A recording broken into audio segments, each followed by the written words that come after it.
As the internet jokes goes, we used to laugh at comedians and listen to our politician for advice. But now people used to laugh at politicians and listen to comedians for advice. Now it's up to you to decide whether or not there's truth in that saying. But what I do know is that a lot of times people go, it's like, oh, did you notice what Trevor Noah thinks on Black Lives Matter? Or did you notice what John Oliver thinks on global warming? And I was taken aback because I was like, are these the great thinkers of our time or something? Like, are they so highly intelligent that the people look at them for guidance? Or are they comedians? Like, the planet is dying. Like, your house is on fire. Why is that funny? Why would you go to a comedian to get the, ha, the house is burning, ha, ha, ha, ha, ha. And that doesn't really make sense, does it? But I guess it's not that odd. I mean, historically speaking, the court jester was very delved into politics. Anyone that studies a little bit on court jestery will find out that they were a strong political outlet that would usually say things that weren't acceptable and they went against the king, but they were the voice of the people. They did manage to go like, oh, well, you know, the peasantry is saying this stuff. Isn't that funny, king? Ha, ha, ha, ha. But the king would go like, okay, so there is some concern in the country regarding this issue. Maybe I should take it seriously. Except that modern-day comedians are like the court jester. They don't make fun of the nobility. They don't make fun of the king. They make fun of the people. And they're also very interchangeable, aren't they? Like, as you see in this meme, every person votes for the same and supports the same political party, endorses the same candidates, and has the same stance on every single issue.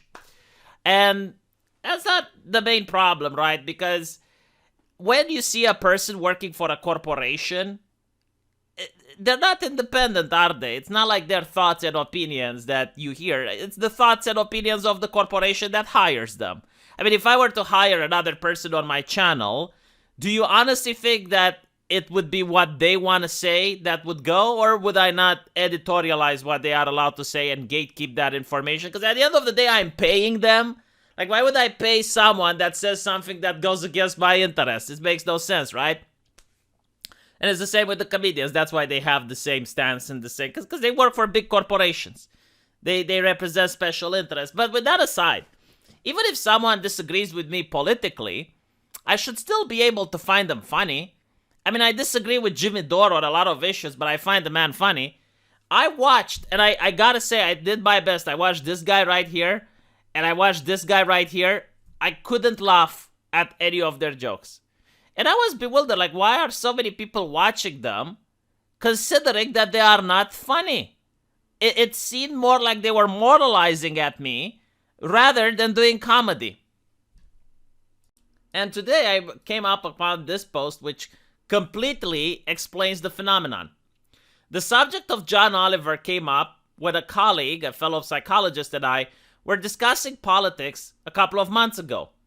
Although we were both in agreement regarding the general shitlib insanity of the HBO show, my friend was surprised when I explained that the real insidiousness is the unmistakably hypnotic structure and pacing.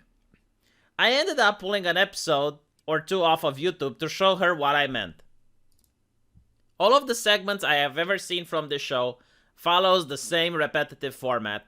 Present some argumentation and facts for about 10 seconds, then quickly follow these up with a snarky quip, which themselves overwhelmingly take the form of complete non sequitur or otherwise absurd metaphor before any rational processing of the preceding argument can take place in the mind of the viewer. So in other words, I have seen this when they talked about Trump controlling the border.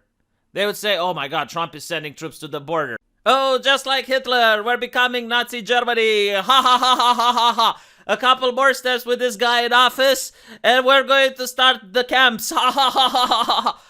That was their comedy. And now it's clear, like, what they're doing is that they're trying to put into the mind of the viewer that the opponent point of view is so ridiculous, so outside of the normal.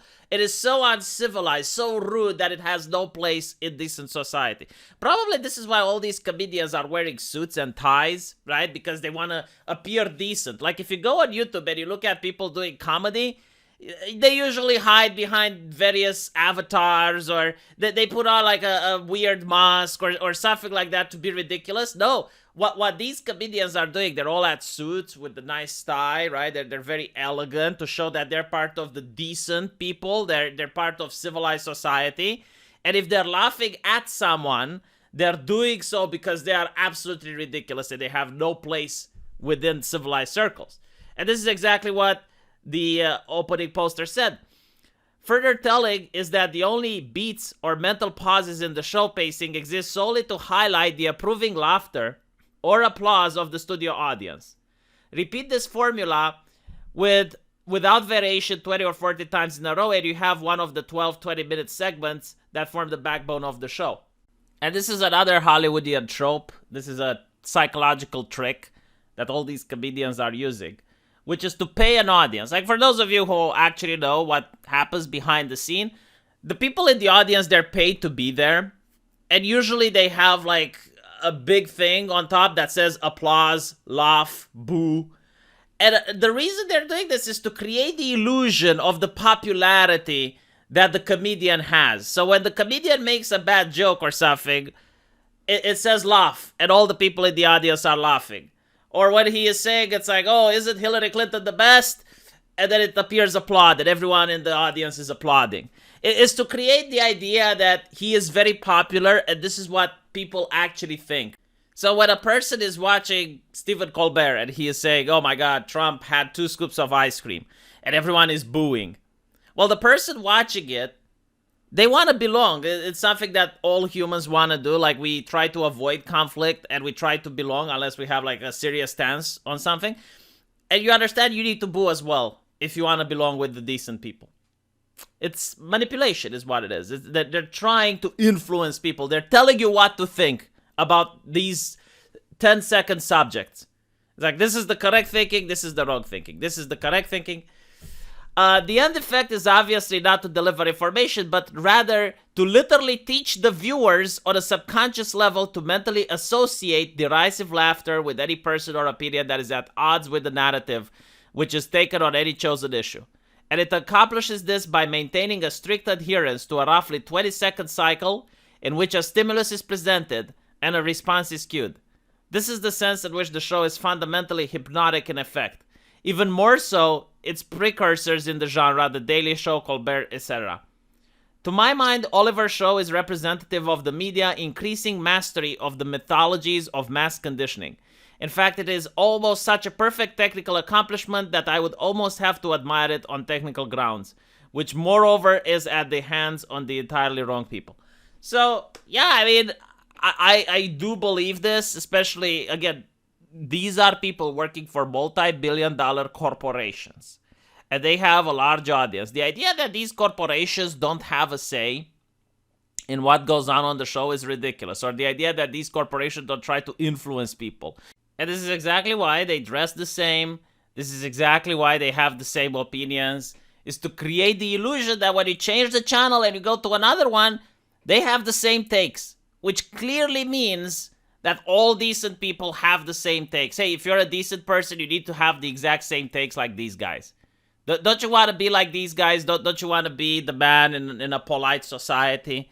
Don't you want to be the man that's charismatic and has everyone clapping and applauding when they speak? Well, if you do, then you also need to have these people's opinions. And yeah, they're not comedians, they're agitprop members. They're apparatchiks. They do their best in order to spread the political ideology of the party upon the masses.